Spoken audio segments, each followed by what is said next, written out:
wanted to stop by and talk to you guys a little bit about my user experience with the Mi Air 2 SE for 1 week. In this video, I want to talk about everything from my initial impressions, sound quality, all of latency examples for you guys, and really I just want to kind of explain to you whether or not I think that these are a good value, if they are worth it.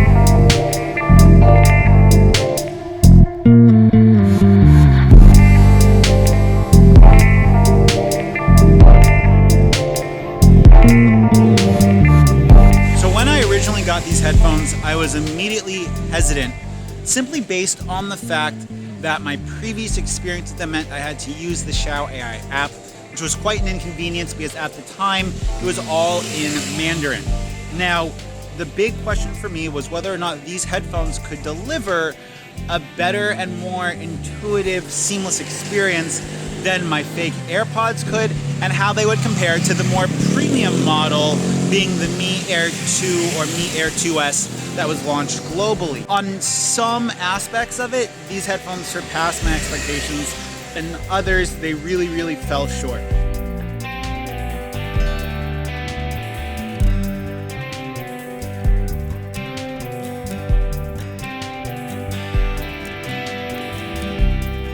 So first, the things that I really liked about the headphones. Before I started trying to use Mi Assistant, they paired really quickly. Open up the case, pairs to this device before I have them in my ears. Sound quality.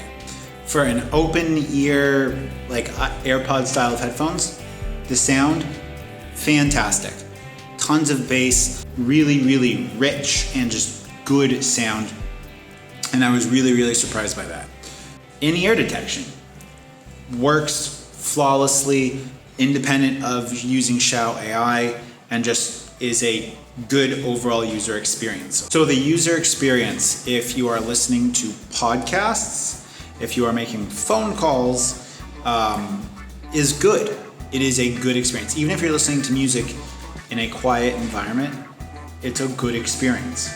Now, that was kind of the first thing that really surprised me, that in like a very basic, simple way, they were good. And a little simple thing that you guys can do right now that would really support my channel is smash the subscribe button. 95% of you guys are not subscribed, and subscribing is the best way to support me. Now though, we gotta talk about the bad, because in a lot of ways, the bad has kind of outweighed the good in a lot of like the overall usable like utility of these headphones. Damn, those cats are loud. I first tried to use the QR code that's included on the headphones, scanning that to get Xiaomi AI. That didn't work at all. So then I had to go on APK Peer to download Xiaomi AI, the newest version of it, which I have. That entire application is in Mandarin. Now, it's important to note that a big aspect of these headphones that's advertised is their integration into Xiaomi AI. And I totally understand that it's not for the international market yet. But when I got the Mi Air 2 headphones back almost 6 months ago, I was able to use the Mandarin app to change the controls of those headphones to make them more intuitive and kind of better for overall listening to music.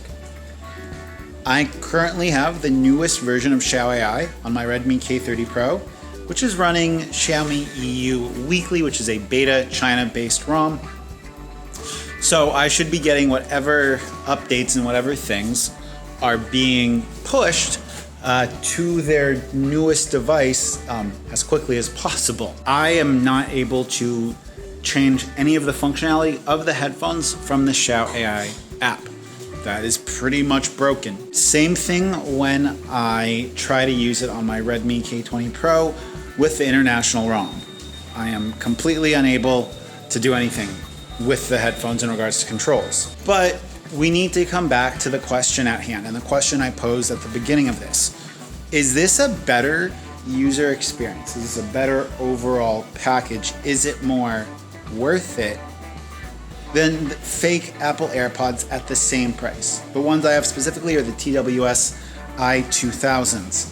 and those are essentially the same price. In regards to comparing the fake AirPods with the Mi Air 2 SE, the Mi Air 2 SE have slightly better sound quality than the AirPods do, which, depending upon the version of the AirPods you get, some are more expensive, some are cheaper. You could get a pair that have really, really good sound quality if you can find them. Mi Air 2 SE has better sound quality.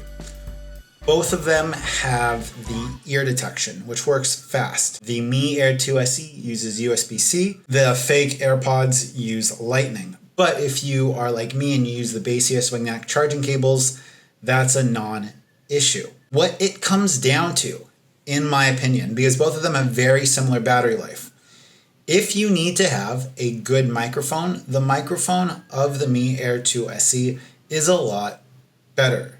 Hey guys, we are currently inside testing the indoor mic quality of the Xiaomi Mi Air 2S headphones. One thing to consider when getting a pair of TWS headphones is the microphone. Having to take a call while listening to music, removing the headphones, finding the case, and then getting back on your call can be a huge hassle. Currently inside testing the indoor mic quality of the TWS i2000s, aka a perfect pair of fake AirPods with the Apple H1 chip. One thing to consider when getting a pair of TWS headphones is the microphone. Having to take a call while listening to music, removing the headphones, finding the case to take the call can be a huge hassle. One thing I did before testing this, it is the left AirPod, at least on this unit, that is responsible for transmitting audio. I have found that the microphone quality for these is just mediocre. It's not great. If microphone quality is something that you really need to focus on, maybe the Mi Air 2 SE is a better pair of headphones. Okay guys, I'm walking to the gym right now. Got the fake AirPods in. This is very much a real world example of how I would use these headphones. A couple weeks ago, I was on a call with my family, leaving the gym, and they couldn't hear me on the headphones I was using at that time because of background noise. So, how do I sound with the TWS i2000?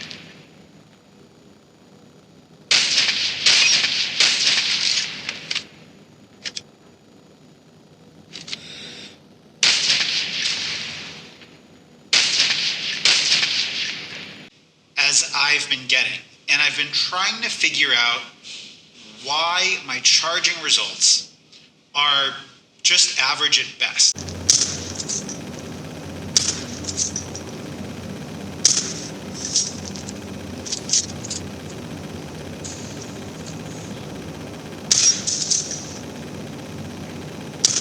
Charge this phone like advertised. Now, I've done a variety of experiments with. Now, as you guys could see, the microphone quality of the Mi Air 2 SE is significantly better than that of the fake AirPods. That does definitely play a part in the overall convenience factor of them when, if you're listening to music, not having to take them out of your ear so you take the call.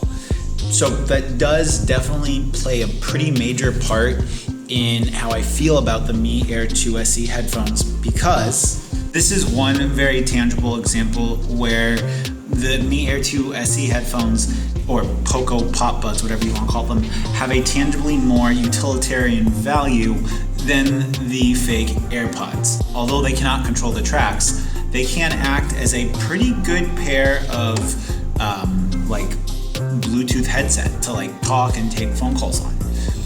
That said, if you are mostly listening to music and you don't really talk on the phone much, are you going to experience that value?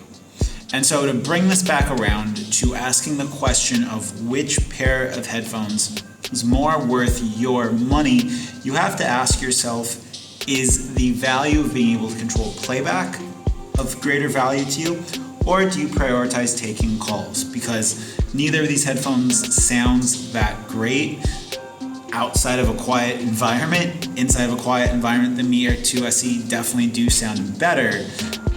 But in the real world, how often are we in a quiet environment?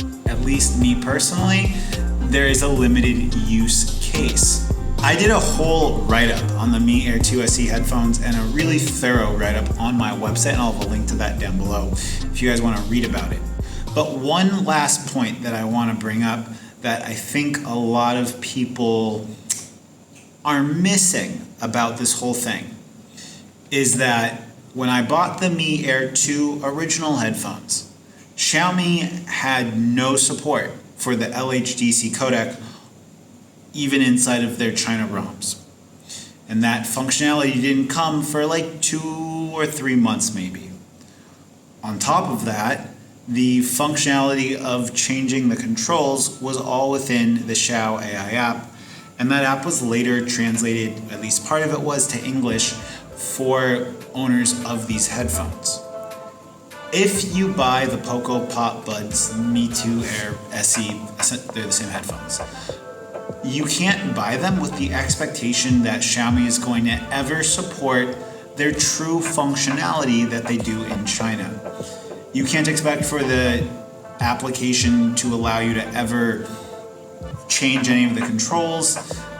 You can't hope for an English edition of the app because we've seen that Xiaomi is very, very lazy with their international product releases.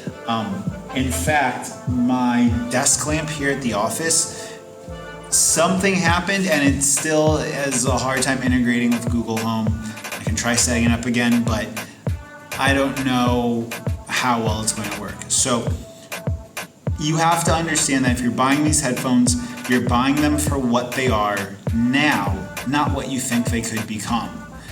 And ultimately, that leaves me with a very functional pair of headphones that offers a mediocre user experience at a reasonable price point compared to another pair of headphones with a similar user experience and one essential trade-off. 2 essential trade-offs if you count the fact that the i2000s have wireless charging, but you can get the Mi Air 2S for fractionally more.